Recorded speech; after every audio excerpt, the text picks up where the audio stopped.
Hello, Space Watchers, and welcome to the second incredible episode of Space for Good, our new program on our new show when we try to address the question, what can space do for humanity?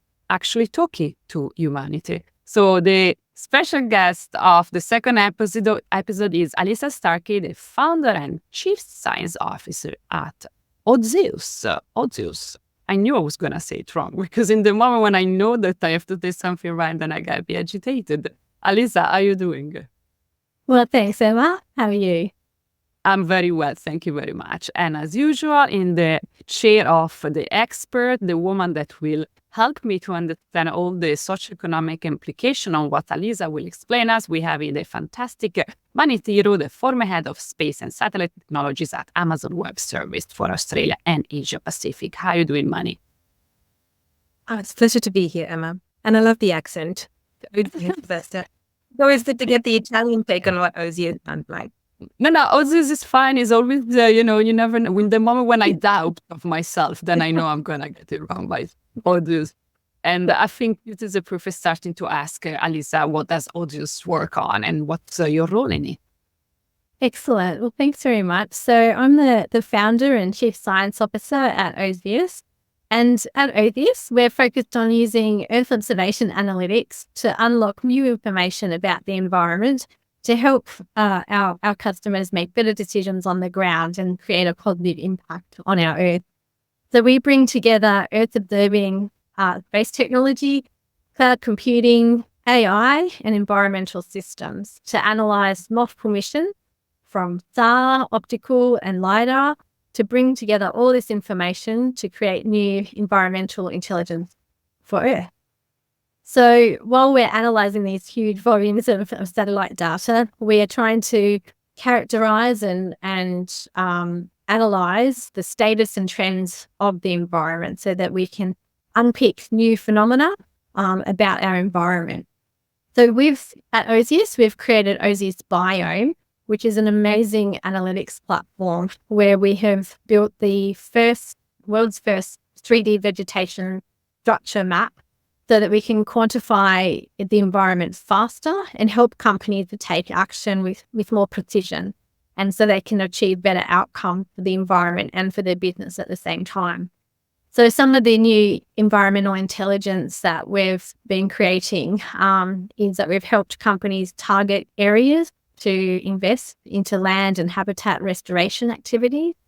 We've helped people working on the ground to locate a new unique habitat for protection.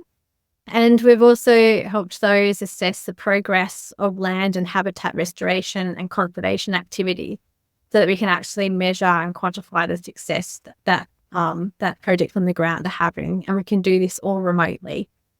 And what I'm really excited about is the cumulative progress we're going to see over the coming years, where lots of small projects can actually cumulatively make a difference, and that we can measure this with consistency with Earth observation data.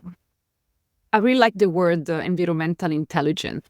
It's actually quite nice to hear it's not the first time I heard it, but it is a nice way to understand where you're going. It's very explicative. And maybe, Alyssa, can you give us a couple of examples, a couple of flagship projects that you thought this is where space can really make a difference for the environment? Yes, so we are now in this incredible position where we can look at long-term signals about our Earth, and thanks to the longevity of satellites being in space now.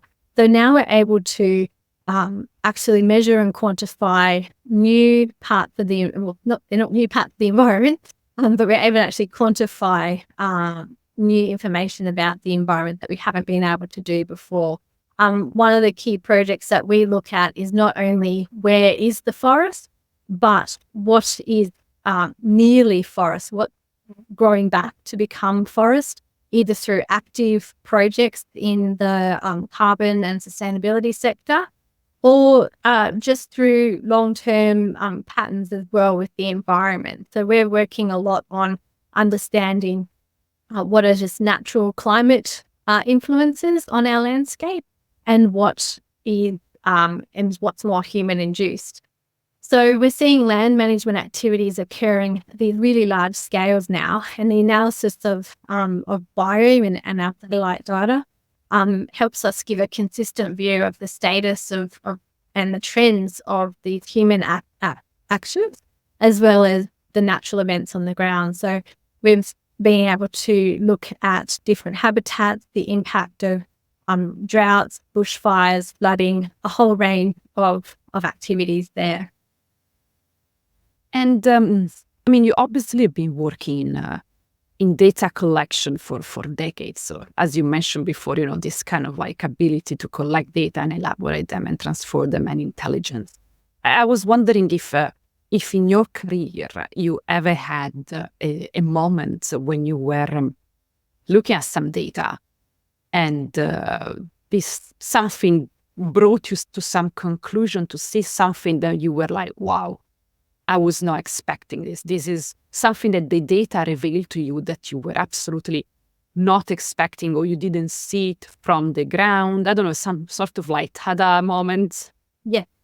So we're working on a project looking at trying to identify groundwater dependent ecosystems. So sites that are really important because they connect to groundwater, but they also are reliant on rainwater as well. And we were trying to look for these sites, and a lot of people had been out in the field and said, we think there's some really important vegetation habitats and groundwater dependent ecosystems in this area, and an area over in another area. So we had lots of field data.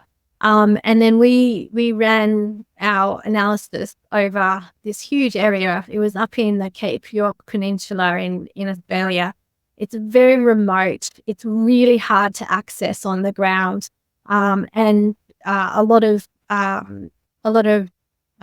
different communities also rely on these habitats for all sorts of reasons. They have cultural significance, as well as these environmentally important, play a very environmentally important role in refreshing our groundwater systems and environmental flows. So we were tasked with looking for these the groundwater dependent vegetation systems, and we ran the analysis.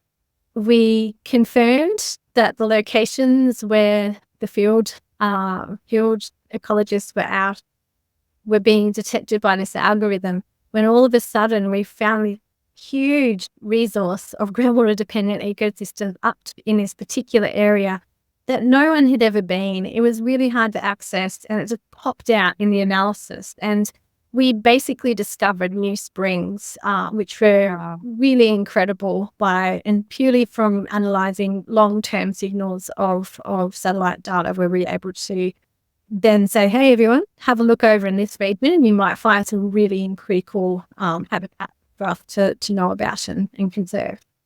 And of course, like one of the resources of, sorry, Mani, I was just saying, like one of the incredible things of space is the timeline. So you can see, a sequence.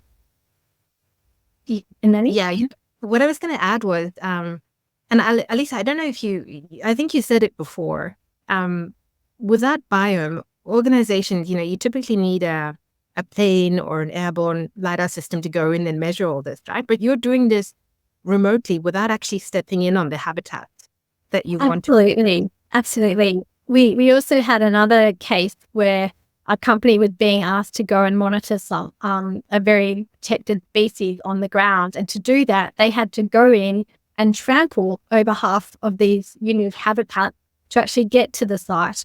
Whereas we were able to remotely monitor, not have that impact on the ground at all, and still detect these really significant species on the ground. And the other element of those sort of wow moments was really that being able to look at the dynamics in that long-term signal. I think we were so used to, over my career, we've been so used to seeing the resolution come down and get the wow moments of the first light of an entire resolution satellite. But I feel like taking that step back, looking at the long-term dynamics is a wow moment in and of itself. And the other element that Manny brought up too was just around, yes, just definitely getting that consistency. I think we see a lot of project purpose-driven data collection, but satellites that are globally collecting with consistency, like the European Space Agency's Copernicus mission and USGS Landsat missions, among others, are collecting these really critical data resources, because we actually don't even know some of the questions we need to be asking in the future, yet this supply and stock of data is always being captured for us so that we're able to interrogate and use the data from the past to learn from, and then help us make better decisions in the future. I think Elisa, I was just going to say, environmental intelligence is becoming critical. Governments are setting new environmental standards and policies. Communities, investors, everyone's, very conscious about the shift towards decarbonization. And even though politically there's still some ups and downs within Australia specifically, everyone's actually very much aware of what it is that we need to do in order to get there, the things that we need to do. And I specifically, I'm familiar with Ozius technology a little bit. So I love the fact that you've got, you're able to tackle a range of environmental challenges, whether it's loss of biodiversity from climate change or just demand for natural resources from already very stressed ecosystem. So you're tackling like land management, a whole range of different issues for customers. Can tell us a little bit about how, because it's very high resolution, like you said, it's consistent data. You're dealing with huge amounts of data at speed. Tell us a little bit about, because you mentioned AI as well, and this is kind of topical because it's space, satellites, data, timeliness, the criticality of intelligence is based on the speed that you offer for customers. I think it might be useful for our audience to know how exactly you're doing that, because you're the perfect data scientist in my head, but you're using technology to make it so simple for the end user.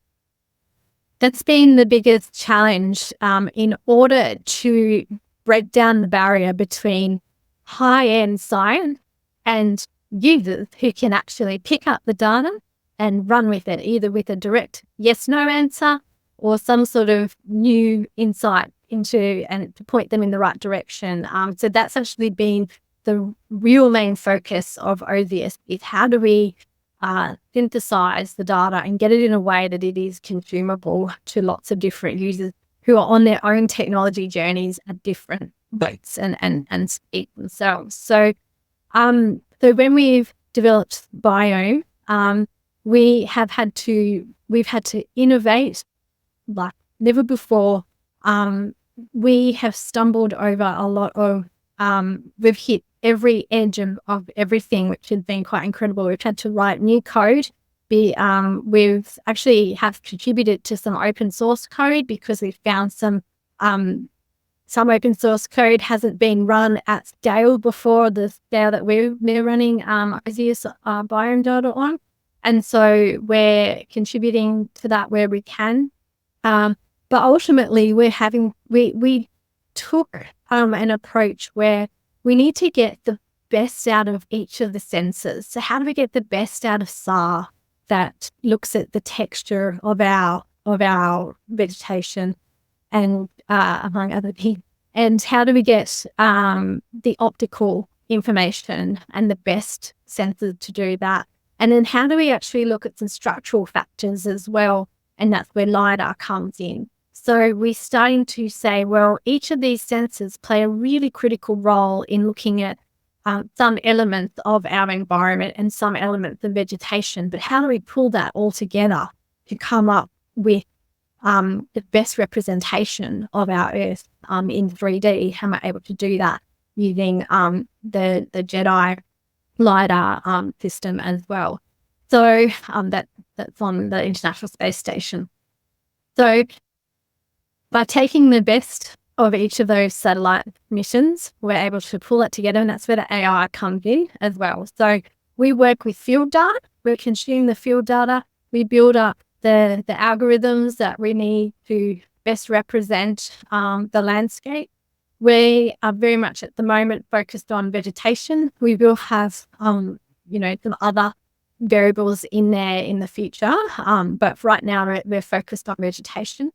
And what Ozius Biome has actually unlocked, because JEDI is a full waveform LiDAR system, where it's capturing data quite sparse points across the landscape, and we're able to use AI and biophysical parameters to create this seamless view of an estimate height every 10 meters instead of having gaps in the data or having to estimate at lower resolution. So we're taking low resolution or medium resolution information and making it high resolution through AI. And it really has unlocked we're able to create new indicators about our environment. We now have one indicator that says not only is what is the height of the vegetation, but is the density of that vegetation being held in the upper canopy or in the understory. This is getting a little bit Gets a bit technical. but this is the challenge, is that we're taking some very old science around ecology and fundamental sciences, ecology, restoration science. We're also bringing together space technology, and we're also bringing together the human behavioral element of how do we actually even classify what is a forest. And that goes back to some of the earlier questions as well around being able to use Earth biome to actually better understand what is actually out there in the landscape. And so how should we characterize it? What's achievable for forests in that decarbonisation story? And Alice, I have a question. So this is about the data. Obviously, this is your work. And as Manit said, you're a fantastic data scientist. But then I'm wondering, on the other end, how do you transform all this data, all these insights into something that a government body, a policymaker, someone that doesn't even know what a canopy is, even less what a SAR is, and maybe doesn't even care, it's like, I don't care about the technicalities. How do you transform, because this is one of the biggest problems in space. We have a huge amount of data, but we don't know how to translate those data into A, an intelligence, which is something that you're showing us how to do, also B, in a plan, in an actionable plan that government bodies can understand. So how do you have any collaboration with governments? How do you create this bridge between your science and they need to create a policy? Yes. So there are two ways with that. One, we've very much simplified what our system and product produces. So we've built the capability from our processing and all that sort of data fusion and AI side. But ultimately, what comes out is a 1 kilobyte go here, don't go here sort of binary. Something very simple. It's very difficult, and that's sort of the point. We work really hard on translating that into very simple products. So ultimately, we can take because bio, we can speak to it as if we're speaking to the environment. We can take what the policy words are saying, like find all the trees over 5 meters with a canopy cover greater than 10%. That's the EU and UNFAO's definition of a forest, and with a little bit more complexity after that. But for a vegetation structure, that's the portion of the definition, and we can actually apply that to bio and produce a spatial layer that meets that criteria, and then our customers can have a look at that. What impact does that have on their site?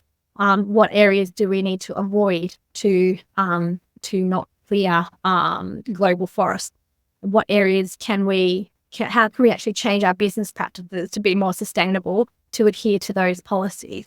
So we're bringing the real translation of that policy to a spatial information layer that can then be brought into the business system. And that's sort of the beauty of Biome. And you do it, right? You do it at home. So Ozius provides this kind of translation. We do, yeah. Okay. So the customer, whether it be government or a company, they can or even a farmer can actually download the data and then bring that into their system. We also have some reports that where we've already calculated the statistics on the fly, that people can find out what portion of their property is made up of global forests versus other elements. And so there's that side of this is the situation right now. The other side of the policy piece is that Biome can actually, and these sort of EO data sets can be used to actually help inform and drive evidence-based policy. So rather than setting a policy and seeing what impact that has, actually looking at what outcome do you want to achieve and then using the data to test different scenarios and then picking the one that matches your actual policy outcome goal. So I feel like there's probably more that we need to do as Earth observation scientists in that pre-set, like before the policy set, to actually look at scenario modeling and that sort of thing, to look at the impacts and make sure that they're feasible and possible with the data we have at hand. Very interesting. And you mentioned the word customer. So this is kind of interesting when it becomes, you work in environmental protection, you have customers, which I suppose it means they want a revenue. That will be is always a kind of like complex discussion, understanding how much sustainability, environmental protection, ecological sustainability can actually go together with, revenue, a company making money out of a forest or land. How do you think the two things can go together? How do your clients work around this? How do you face this kind of philosophical question? Yes, so large organizations and corporates, they're in a fantastic position to really turn the ship around as far as environmental degradation and impacts and the like. And so we can help enable to make these better decisions that don't necessarily stop development. I believe you can act sustainably and still be profitable. It's about, and actually this is where I've sort of been talking about this for a long time now, is that we don't have to see the environment as a challenge to business. We can see it as being able to, another element that you work with. Like human resources, you have environmental resources, and you can work in and around the needs and still be profitable and make decisions that are meeting those ESG requirements. So as far as we are seeing, ESG reporting and the like through a variety of frameworks, they're very much coming into focus for corporations globally. Doesn't matter where they operate in the world. And we're seeing it across all industries as well. So it's a huge challenge to enable, the consistent and transparent reporting around those emission reduction activities as well.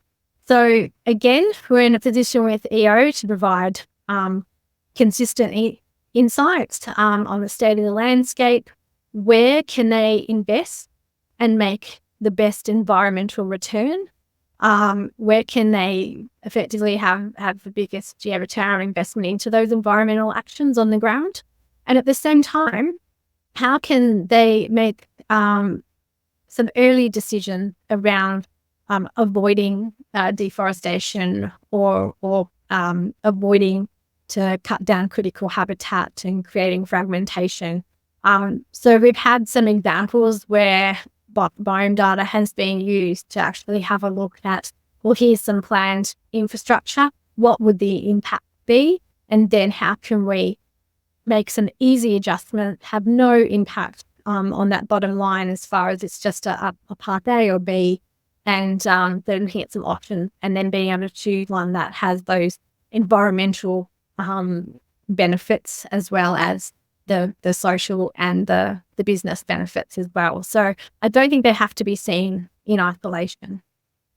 Mani, what do you And I think? think, Alyssa, the way the Ozius team is small but mighty, and one of the things that allows them to be so engaging, I think, with customers is the collaborative approach that you take towards a sustainable future. So when like-minded, and it's usually starting with obviously like-minded organizations that sort of share the same vision, it typically tends to work, and it could start with the ecological, the environmental protection, maybe agriculture.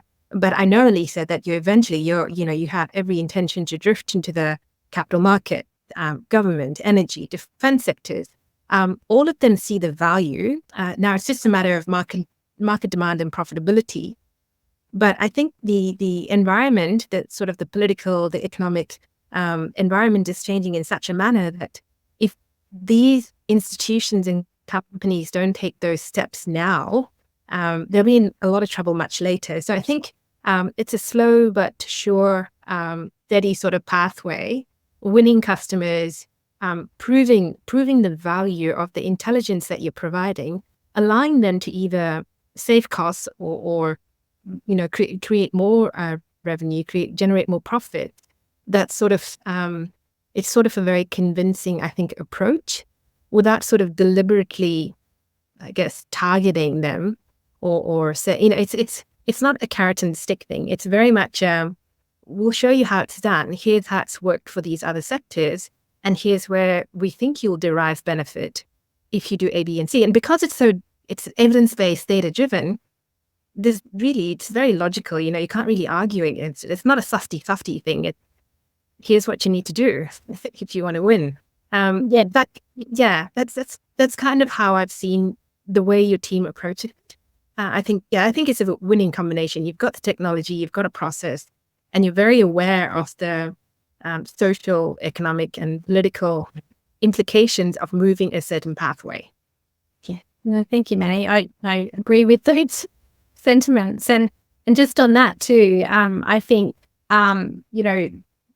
again, there was a time for EO where I think it wasn't necessarily seen as a tool that was necessarily beneficial for business to incorporate. Whereas now I see it really as a must-have. I think you've got to get on the front foot with observation tools, because if you don't, others will. And as you sort of say, companies that don't adopt right now these kind of technologies and build them into their business processes and decision-making processes, I think they're the ones that will fall behind. And it does have real implications, as we see a generational shift as well, towards, shareholders who want to invest in, do ethical investments as well. So I think all of that is positioning Earth observation as a wonderful benefit to incorporate into business. And Alyssa, if you have to mention one business that you will be like, you need to have Earth observation. The research, without the names, a kind of category. You don't have the band. What we say, you are an organization that is operating over large areas, particularly in rural, remote areas. And this is where, then you need Ozius Biome to help you with those decisions, because you cannot possibly measure every tree, every piece of water, look at the dynamics, the benchmarks, the trends consistently without having Ozius Biome with you. Last question, the same for everyone. We can go to Mars, and yet... Oh, and yet, that's me. It's not personal, it is that I want you to correct me. Yeah. And yet, so I think, so right now, I think living sustainably here on Earth is our biggest challenge. And we can also learn a lot from keeping our satellites pointed at Earth. We are still to unlock so many unique phenomena that can help us in our day-to-day lives. And at the same time, we are going to need the advanced technology, processing capability, data storage and all sorts of these techniques to explore other planets and establish ourselves on these new horizons. So I feel that while we are continually pushing the boundaries of technology here on Earth, we are going to benefit from these in our interplanetary journeys into the future. Fantastic. Alisa, thank you very much for being here with us. Thank you for helping me to understand how can space actually support a more sustainable environmental policy for everyone. And Mani, thank you very much as usual to helping me to understand the intricacy of the socioeconomical landscape of the global south, in particular the Asian Pacific. It's been a pleasure for me and a privilege to be here listening to you, and thank you so much. Thank you. Thanks, Emma. Thank you, and I will see you next episode of Space for Good.